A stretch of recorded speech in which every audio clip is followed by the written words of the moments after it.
Buenos días, mis queridos hermanos y hermanas. Le ruego a nuestro Dios que nos envíe su Espíritu, que nos capacite para poder entender su verdad, su realidad, su perspectiva. Hoy vamos a tratar de entender, y desde hoy, vamos a tratar de entender textos que se refieren a la cuarta vigilia y voy a buscar y vamos a buscar con respecto a la tercera y a la cuarta vigilia, porque creo que aquí hay un mensaje dirigido precisamente a los 144.000. La cuarta vigilia en realidad hace referencia al tiempo de angustia y a la boda del Cordero. Me he dado cuenta a raíz de textos que he tratado de entender y me he dado cuenta que todo lo que hace referencia a la cuarta vigilia hace referencia precisamente al tiempo de angustia, a los 144.000 y a la boda del Cordero, a la venida de Cristo silenciosa, como la hemos llamado. De hecho, el Espíritu Profecía la tituló así. En algunas de nuestras reflexiones tratamos algunos textos. Hace tiempo que me da vueltas por la cabeza este asunto y cada vez más he ido profundizando y me he dado cuenta que hace referencia la cuarta vigilia, cuando hace alguna mención a la cuarta vigilia, hace referencia al tiempo de angustia y a la boda del Cordero. Aquí quiero haceros un ruego, una petición. Ayudadme a encontrar todos los textos que hacen referencia a la tercera vigilia y a la cuarta vigilia. Y yo también buscaré textos, ¿verdad? Ya sabéis que se me da bien buscar textos en el Espíritu Profecía. Sin embargo, recordad que los 144.000 están unidos en propósito. Por lo tanto, a todos mis hermanos, sobre todo a los que están en el grupo de Telegram, y a los de YouTube que me siguen, ¿verdad? Que siguen esta reflexión, o que me siguen a mí, no, por favor. Esto es un error. Que siguen las reflexiones, que tratan de entender la verdad, ¿verdad? Por favor, todos los textos que podéis encontrar con respecto a la tercera vigilia, a la cuarta vigilia, dejadme el link, la referencia del texto donde está, y prometo que haré una síntesis de todos esos textos. No serán muchos, os lo digo de verdad, no serán muchos. No hay, bueno, hay muchos, pero no tanto tan claros, ¿verdad? Con referencia a la boda del Cordero. Porque estos textos en realidad son los diamantes escondidos y no son tantos, ¿verdad? Tanto en la palabra de Dios como en el Espíritu Profecía. Por lo tanto, os pido por favor, en nombre de Cristo Jesús os lo pido, échame una mano para poder encontrar esos textos y tratarlos. Necesitamos entender esta realidad, ¿verdad? Creo que es de suma importancia y necesito vuestra ayuda en este sentido, ¿verdad? Porque hay mucho que investigar y volver a tratar estos asuntos con mayor entendimiento, con mayor profundidad, ¿verdad? Dicho esto, vamos a entrar en la reflexión porque no sé cómo, pero cada vez estoy más liado. Gano menos dinero, pero tengo mucho trabajo que hacer, ¿verdad? Y que se tiene que hacer, por supuesto. Pero esto no es un problema, porque trataremos también esos temas. Los 144.000, su dedicación es Cristo y nada más. Y de hecho este texto realmente habla sobre los 144.000 y trataremos también esto de paso, ¿verdad? Es una sugerencia, luego trataremos, porque en Espíritu Profecía hay mucho texto al respecto, ¿verdad? Por lo tanto, la reflexión de hoy está titulada La cuarta vigilia de la noche. Vamos a ver si conseguimos hacer una serie. Yo he encontrado poquitos textos por ahora, pero hay que tratar de buscar en inglés, hay que tratar de buscar en español, hay que tratar de buscar en el idioma que fuera, ¿verdad? Luego haremos las traducciones. Pero necesitamos entender estos textos. Tercera vigilia, cuarta vigilia, ¿verdad? No hay tantos, pero necesitamos saber cuántos hay y qué es lo que nos cuenta, ¿verdad? Y esto es lo que necesitamos entender. Bien, vamos a entrar en la reflexión. La reflexión de hoy es un trozo de un manuscrito, una carta dirigida a James White por la sierva, y de esta carta donde habla de un evento, ¿verdad? De una salida, de un viaje con un barco al mar, y en esta salida, pues, la sierva hace una reflexión al respecto. Pero necesitamos entender, fijaos, el año 1876. Es decir, esta iglesia, a partir de los años 70, de los inicios de los 70, hasta el 88, estaban en plena convulsión, en plena tormenta, empiezan a aparecer problemas en el medio, ¿verdad? Y la sierva está pensando, preocupándose por estas cuestiones, ¿verdad? Yo he sacado unos párrafos que los que nos importa, ves aquí estamos en el párrafo 10, lo anterior os dejo como siempre el enlace en la descripción, y vosotros estudiad, pero creo que no tiene tanta relevancia con respecto a lo que tratamos nosotros, ¿verdad? Puede ser en otros aspectos, pero en cuanto a la cuarta vigilia, simplemente trataremos lo que nos cuenta con respecto a este asunto, ¿verdad? Y dice lo siguiente: hoy iba a escribir sobre Cristo caminando sobre el mar y calmando la tempestad. Oh, cómo esta escena quedó grabada en mi mente. Es decir, que es de gran importancia, ¿verdad? Y en realidad es de grandísima importancia. El hermano Chittenden dice que la hermana White parece muy feliz, pero no dice una palabra a nadie. Me llené de asombro con mis propios pensamientos. Todo parecía tan grandioso en ese océano, las olas corriendo tan alto. Es decir, han salido con un barco sobre el mar en el Pacífico, ¿verdad? En un pequeño viaje de este hermano Chittenden, ¿verdad? Dice, la majestuosidad de Dios y sus obras ocupan mis pensamientos. Y esta tiene que ser la realidad de los 144.000, ¿verdad? No puede ser otra, porque ellos no se dedican a las cuestiones de este mundo, sino a Cristo. Les interesa Cristo sobre todas las cosas, ¿verdad? Él tiene los vientos en sus manos. Es decir, la historia, los eventos, todo lo que está pasando, dice, tiene los vientos en sus manos. Él controla las aguas. Cuando habla de aguas, habla de multitudes, ¿verdad? De la humanidad en sí, ¿verdad?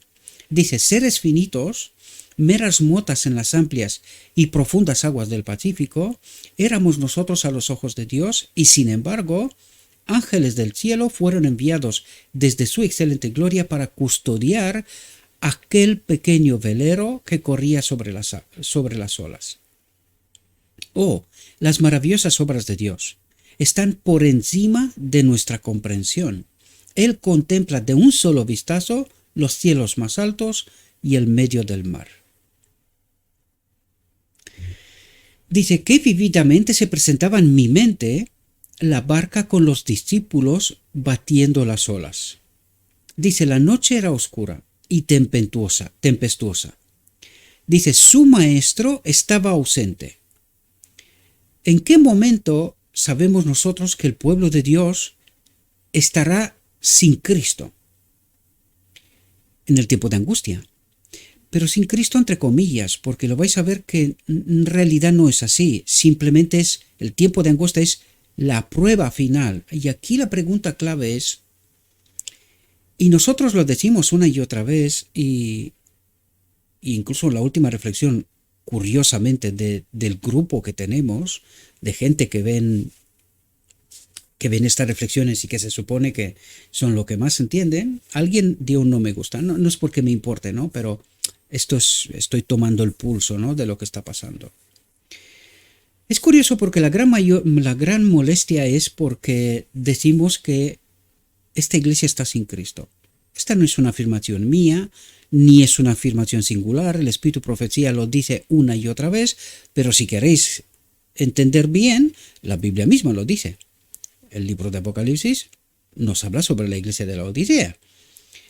Y nos dice precisamente que Cristo está fuera, no está dentro. El que quiere entender, entiende, y el que no quiere entender, no entiende, ¿verdad? Sin embargo, esto causa mucha molestia. Ahora, la pregunta clave es, nosotros hemos tratado hace no tantas reflexiones atrás un texto que nos hablaba de la cuarta vigilia, que es donde se me encendió la bombilla, ¿verdad? Y dije, tenemos que profundizar sobre este aspecto.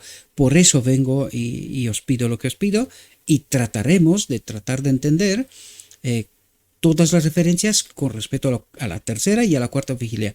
A la tercera creo que hemos hablado hace algunas reflexiones bastantes para atrás de un capítulo del conflicto de los siglos que hacía referencia precisamente al remanente final, que era 1844-1888, a la primera en realidad, ¿verdad? Y ahí encontramos alguna referencia, pero creo que allí hablaba de la tercera vigilia. Sin embargo, la cuarta vigilia hace referencia estricta al tiempo de angustia y a la boda del Cordero. Sabemos que el tiempo de angustia finaliza en realidad para los 144.000 con la boda del Cordero, aunque después de la boda del Cordero se da el decreto divino, ¿verdad? El decreto de muerte, perdón. Sin embargo, una vez que estamos conectados, recibimos la plenitud, sellados, la visión de los dos tronos también nos habla de esto en su final, ¿verdad? En su parte casi final. Dice, la sinagoga de Satanás adorará a los santos, una vez que ha pasado a la boda del Cordero. Por lo tanto, el pueblo de Dios está sellado, está seguro, ¿verdad? Por lo tanto, el decreto de muerte, viene después, pero no tiene ninguna, ¿cómo diría yo? No nos afecta en nada, porque los mismos ángeles serán enviados para que nos protejan. Alguna reflexión vimos, incluso recibimos 2 o 3 ángeles que nos protejan en este tiempo de angustia, de tormenta, podríamos decir, para el mundo. El pueblo de Dios en aquel momento ya es sellado, ¿verdad? Pero es curioso. ¿Qué es el tiempo de angustia? Es precisamente el momento, el culmen de la fe, por decirlo de alguna manera, en donde el pueblo de Dios es probado si confía exclusivamente en Cristo. ¿No? En la primera visión de los primeros escritos nos habla del camino angosto, ¿verdad? Y ahí en este camino angosto habla del pueblo de Dios. Y dice, en inicio el pueblo va con carros, con todo lo que tiene, van empezando el camino, ¿verdad? A medida que caminan, están empezando a subir, ¿verdad? Poco a poco se desechan de las cosas que tienen, porque cada vez es más difícil el camino, cada vez es más angosto, ¿verdad? ¿Esto qué sugiere? Una fe, cada vez más dejamos de confiar en cualquier otra cosa de este mundo, ¿verdad? Y cada vez más hemos de colocar nuestra confianza exclusivamente en Cristo. Y cuando llegan al final de este camino, se encuentra con un vacío y solo ven una cuerda que viene desde el cielo, no saben dónde está agarrada, pero se tienen que agarrar a ella para poder pasar al otro lado, es decir, al reino de Dios. ¿Qué significa esta cuerda? Es esta fe exclusiva en Cristo. Y es precisamente lo que nos contará también aquí en esta cuarta vigilia y en esta experiencia de los apóstoles con Cristo, ¿verdad? Por lo tanto, ¿qué es el tiempo de angustia? Es precisamente este camino, final del camino. Cada vez más nos desechamos de las cosas de este mundo, de todo apoyo de este mundo, de toda confianza que podíamos tener en algo de este mundo, para que finalicemos confiando exclusivamente en Cristo. Nos agarramos de la cuerda y pasamos al otro lado, ¿verdad? Esta es la primera parte de esta primera visión amplia, que es de los primeros escritos, en la cual está incluida también la visión de los dos tronos, ¿verdad? Ellas todas, leído con atención, estudiado con atención, vais a ver que es una sola visión, pero explicada en distintos momentos, distintas partes y formas incluso, ¿verdad? Todas aparecen en primeros escritos, con excepción que la visión de los dos tronos fue truncada, no aparece por completo allí, pero sí que en el The Daystar aparece completa, ¿verdad? Hay una parte que alguien la ha quitado porque no les gustaban, ¿verdad? En fin, por lo tanto, el tiempo de angustia es la prueba, la máxima prueba de en quién confiamos. Yo no entiendo por qué es tan molesto para el pueblo de Dios que entienda que Cristo no nos acompaña, sí, pero no tanto, ya lo veréis ahora, lo entenderemos a través de lo que está escrito. ¿Y por qué molesta tanto a tantos? Molesta porque mucha gente está agarrada al mundo, confía en el mundo. Lo que está pasando hoy en el mundo es porque mucha gente todavía se agarra a este mundo, sea de la iglesia o sea de fuera de la iglesia, ¿verdad? Yo casi he dejado de escuchar medios de comunicación que cada vez que escucho me pongo fatal, ¿verdad? Gente vendida por dinero. Ayer mismo vi un documental hecho en Israel con lo que está pasando, con gente y hay mucha gente, muchísima gente, que lo está pasando fatal, sobre todo en la segunda medicación, lo pasa horroroso, horrible, aparte de que muchos fallecen, ¿verdad? Y en este documental que está traducido al rumano, y lo siento que no puedo compartir con vosotros, quizás buscaré, porque creo que había una web y está en inglés, trataré de buscar en origen y os compartiré en inglés y a lo mejor encontráis a alguien que pueda traducirlo, ¿verdad? Yo no tengo tiempo, lo siento de mi alma, no tengo este tiempo, ¿verdad? Lo haría con mucho gusto. Sin embargo, os comento lo que decían ahí. Y todos, sin excepciones, decían, he cometido el error más grave de mi vida. Y algunos decían, y he cometido muchos errores en mi vida. Pero de lejos, este es el mayor error que he podido cometer en mi vida. Y decían, aunque me muera, no permitiré que mis hijos o alguien cercano a mí haga este error, cometa este error. Se asombraban ellos, lo decían, del silencio, de la más media, del liderazgo, y que todo el mundo les aconsejaban que se lo tomen. Y sobre todo los médicos, y decían, es que se han vendido por dinero. Pero esto pasa con los políticos, ya cada vez más, ya os he dicho que tengo conexiones y cada vez más se demuestra cuentas de políticos, de cargos altos y de médicos en altos cargos que se engruesan las cuentas, que reciben cantidades grandes, no pocas, grandes de dinero. Es decir, han vendido sus almas por dinero, por posición, por otras cosas. Y otros simplemente se callan, tratando de preservar su condición. Muchos médicos aconsejaban a Israel en este documental que no, que se tomen la medicina. Pero había entre ellos algunos honestos, porque la gente estaba buscando, los médicos, ¿verdad? Buscando soluciones a sus problemas y problemas variadas y de todo tipo, queridos. O sea, lo pasaban y lo pasan horrorosamente, ¿verdad? Encontraban a algún médico y le decía, ¿cuánto tiempo hace que tomaste la medicina? Tanto tiempo. Y honestamente les decían, gente que supuestamente, y pienso que no se han vendido, y les decían, no preguntes más. Por esto es lo que te pasa. Y les han dicho, honestamente les han dicho, no hay una solución para vosotros.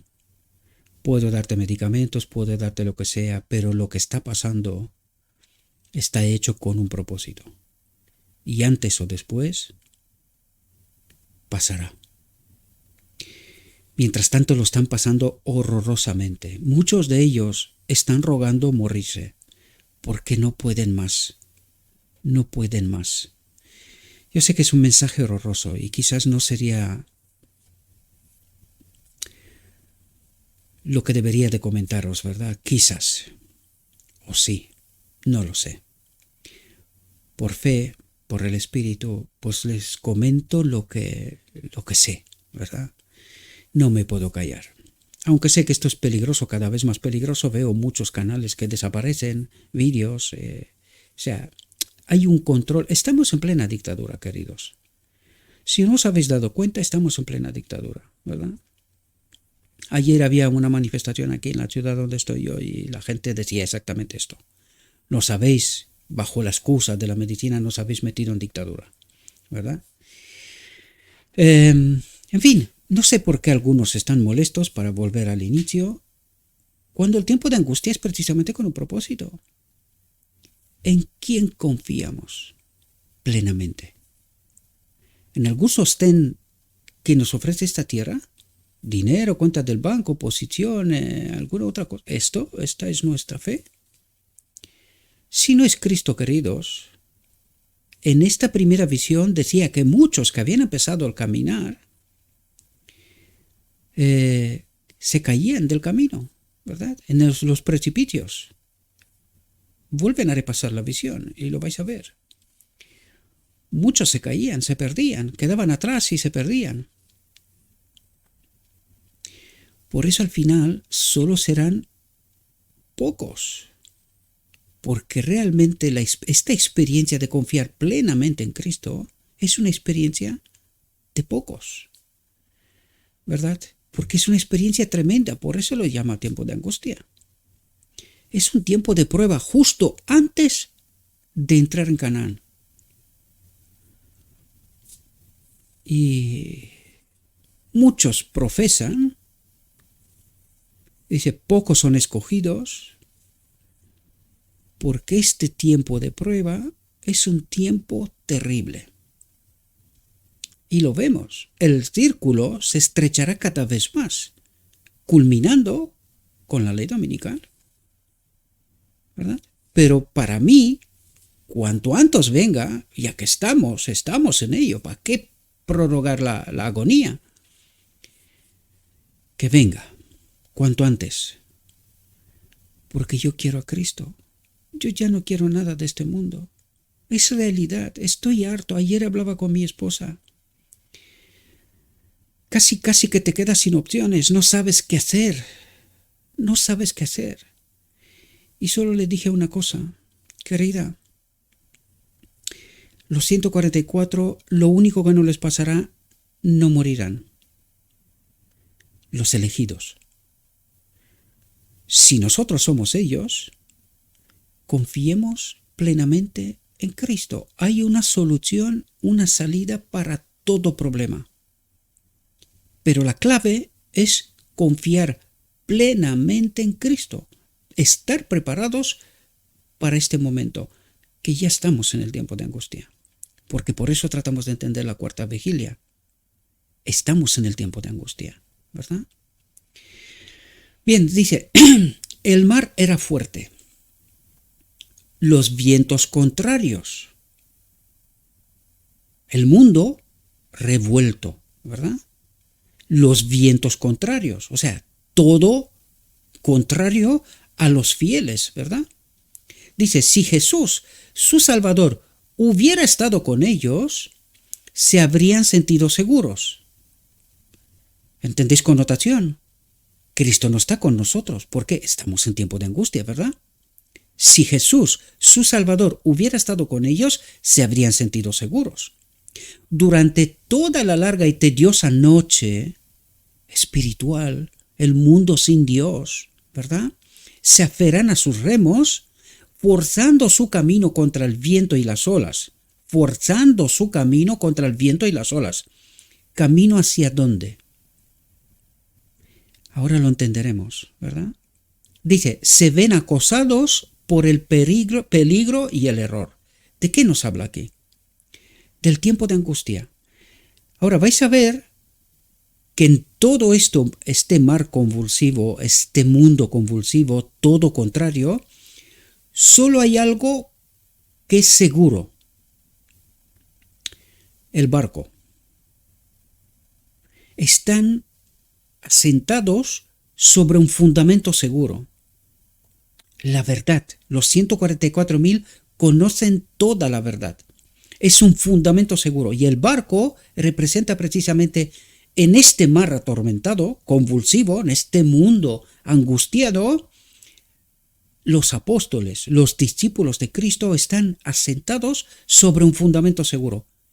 La verdad, toda la verdad. ¿Verdad? Dice, eran hombres fuertes. ¿De quién habla aquí? De los 144.000. Eran hombres fuertes, acostumbrados a las dificultades y a los peligros, y no se dejaban intimidar fácilmente por el peligro, por vientos de doctrina, por cosas falsas, ¿verdad? Porque estaban asentados sobre un fundamento seguro, ¿verdad? La verdad. Cristo, si queréis, ¿verdad? Y estudiamos todos estos asuntos. Fijaos. Dice, esperaban llevar a su Salvador a bordo del barco en un punto determinado. Esperaban llevar a su Salvador a bordo del barco en un punto determinado. Dice, pero ¿cómo podrían llegar a ese lugar sin él? ¿Cómo podemos pasar el tiempo de angustia sin él? Dice, todo fue en vano. El viento estaba en contra. Las fuerzas de los remeros estaban agotadas y, sin embargo, la despiadada tormenta no había amainado, sino que azotaba las olas con furia como si fuera a engullir la barca y a ellos mismos. ¿Aquí de qué habla? Del tiempo de angustia, de la realidad, y como este mundo irá estrechando el círculo de tal manera que al final solo quedarán los 144.000, el remanente fiel, ¿verdad? Y dice, las olas azotaban con furia como si fuera a engullir la barca y a ellos mismos, ¿verdad? Engullir la verdad y a este pequeño remanente. Oh, cómo anhelaban a Jesús. ¿Dónde tenían mirada fijada? En Jesús. ¿Ahora entendéis la cuerda del final del camino estrecho? Es Jesús. Sus ojos están y su mente está en Jesús centrada, no en las olas ni porque están remando. Es decir, tienen esperanza, saben a dónde van, esperaban llevar a su Salvador a bordo del barco en un punto determinado. Es decir, no están desanimados, sin embargo, todo le va en contra. Por eso nos decía antes, sin embargo, la despiadada tormenta no había amainado, sino que azotaba las olas con furia como si fuera a engullir la barca y a ellos mismos. Es decir, puestos a prueba al máximo. Porque no pueden pasar en el reino de Dios dudando, sin ser limpiados del todo. Entended el día de la expiación, la purificación del pueblo. Han de ser limpiados, han de ser probados, porque necesitan la aprobación del universo. Todos los mundos nos tienen que recibir y recuerden que Jesús es el garante, tanto para nosotros, de expiación total y completa, de unión con el Espíritu, pero también para el cielo, que no volveremos a desconfiar de Dios. Él es el garante, ¿verdad? Oh, ¿cómo anhelaban a Jesús? En el momento de mayor peligro, la ley dominical, cuando lo daban todo por perdido, entre los relámpagos de la cuarta guardia de la noche, relámpagos de la cuarta guardia de la noche, y ahí viene cuarta vigilia, cuarta guardia, ¿vale? Estas son palabras claves, por eso digo, cuando buscáis, tratad de buscar palabras claves, todas estas, cuarta guardia, cuarta vigilia, tercera guardia, tercera vigilia, son palabras claves en donde se puede buscar en el Espíritu Profecía, en el Centro White, ¿verdad? Dice, la cuarta guardia de la noche se les revela Jesús. Se les revela Jesús. Ahora, recordad que esta no es la venida visible. Esta es la venida silenciosa. Recuerden que están en el medio del mar, donde está solo Cristo y los apóstoles, en medio del mar. ¿Y dónde está el mundo? O sea, en la tierra, ¿verdad? Están lejos. Sin embargo, están solo ellos y Cristo. Por lo tanto, esta es la boda del Cordero. La venida esta silenciosa, donde se les revela Jesús caminando sobre las aguas, es la venida silenciosa, es la boda del Cordero. Hemos tratado esto. Si no lo habéis visto este material, pues está en el canal, id para atrás y traten de entender, ¿verdad? Pero el material está ahí. Dice, se les revela Jesús caminando sobre las aguas. Entonces Jesús no se había olvidado de ellos. Por eso decía yo, en el tiempo de angustia están sin Jesús, sin embargo Jesús sí que está vigilante sobre su pueblo, sobre todo sobre su remanente, porque en el momento de mayor peligro, cuando lo daban todo por perdido, allí es cuando Jesús aparece. Para que Jesús pueda aparecer justo en este momento, tiene que ser vigilante, es decir, estar presente con su pueblo, ¿no? De alguna manera. Su ojo vigilante, ahora nos explica precisamente esto, su ojo vigilante de tierna simpatía y amor compasivo los había observado durante toda aquella temible tormenta. Los había observado, pero tenían que pasar por esto. Tenían que pasar el examen, ¿verdad? En su mayor necesidad, Él está cerca de ellos. En su mayor necesidad. ¿Cuándo? Justo al final. Justo cuando viene la ley dominical y allí sí o sí se verá quién es quién, ¿verdad? Y el mundo luego dará un decreto de muerte precisamente para este remanente final. Pero Dios se anticipa con la boda del Cordero, ¿verdad? Con la unión de lo divino y lo humano. Por lo tanto, los hijos de Dios ya no pueden ser tocados. ¿Por qué? Porque la misma presencia de Dios está en su templo. La visión de los dos tronos lo explica claramente, ¿verdad? Él les había dicho dónde encontrarse con Él. Y esto es una frase clave. ¿Dónde nos había dicho Cristo que nos encontramos con Él? Por eso os decía al principio que hay muchas referencias en la Biblia, lo que pasa es que hay que entenderlas, ¿verdad? Hay que ir en las capas profundas. Hay muchas referencias a la boda del Cordero, ¿verdad? La parábola de las vírgenes y otros textos, ¿verdad?, que hacen referencia a la boda del Cordero. ¿Dónde nos había dicho Cristo que nos encontramos con Él? Después del tiempo de angustia, en la boda del Cordero, donde el hombre es restaurado, será hecho parte de esta nueva humanidad, esta nueva creación, ¿verdad? Dice, hacían todo lo posible por obedecerle y llevarle a bordo, llevarle con Él, que estén con Él, con ellos, ¿verdad? Fijaos lo que dice aquí, pero era necesaria una prueba de su fe. El tiempo de angustia, era necesario un tiempo de angustia. Era necesaria su propia cruz personal. ¿Están dispuestos a ir hasta la muerte con Cristo? ¿Confiarían plenamente en Él? Y esto es lo que el Evangelio y el Espíritu Profecía nos trata de dirigir la atención una y otra vez. ¿Confiamos plenamente en Cristo? ¿O todavía confiamos en algún tipo de apoyo terrenal, sea cual sea? Porque todos aquellos que no colocan su confianza totalmente en Cristo, se perderán, queridos. El enemigo los engañará de un modo o de otro. Y lo que está pasando hoy tiene una connotación espiritual, queridos. ¿Quién es el príncipe de este mundo? ¿Por qué está pasando lo que está pasando? ¿No tiene nada que ver con el Evangelio? ¿Estamos seguros? Estos son los preparativos, queridos. Él ruge como un león para ver a quién puede engañar, ¿verdad? Llevarlo a la muerte. Y nosotros creemos que vamos a pasar por el tiempo de angustia sin angustia y que Cristo está con nosotros constantemente. ¿Qué evangelio conocemos nosotros? Ya sé, el de Dios te ama, no morirás, ¿verdad? Este es. Tanto tiempo, tanto evangelio, y terminamos casi peor como empezamos, ¿verdad? Después de la caída de Adán. Terminamos casi peor como empezamos, desconfiando de Dios. no conocer a Cristo.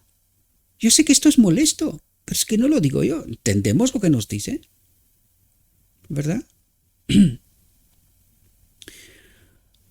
Y en el mismo momento en que la desesperación ocupaba el lugar de la esperanza, este es el final del tiempo de angustia, ¿verdad? Cuando se sentían totalmente abandonados, el ojo del Redentor del mundo los observaba con una compasión tan tierna como la de una madre que vela por un hijo que sufre, y este amor es infinito.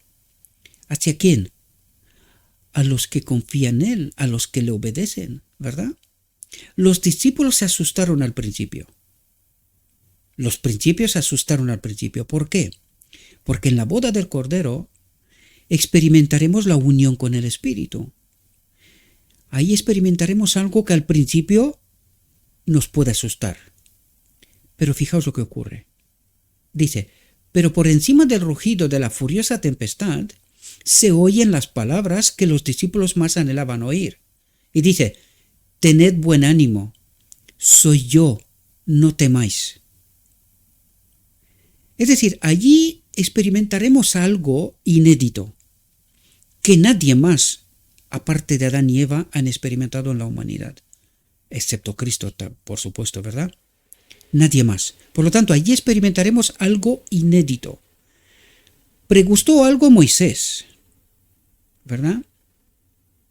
Probablemente podríamos decir Elías, lo que pasa que fue levantado al cielo, ¿no? Pero aquí el remanente final experimentará algo que al principio nos asustará, pero Cristo nos dirá, tened buen ánimo, soy yo, no temáis. Dice, se les devuelve la confianza. Jesús es Jesús, dicen, Jesús es Jesús, se dicen de uno a otro. No temáis, es Jesús, el Maestro. En este evento de la boda del Cordero, nosotros experimentaremos algo inédito en esta unión de lo divino y lo humano, ¿verdad? Podríamos decir, es la experiencia, el proceso revertido de lo que experimentó Adán cuando se separó, ¿verdad? De la gloria de Dios y de repente experimentó la muerte, vio la caída de las hojas, vio la naturaleza cómo se trastorna, pues nosotros venimos desde allí experimentando lo contrario, ¿verdad?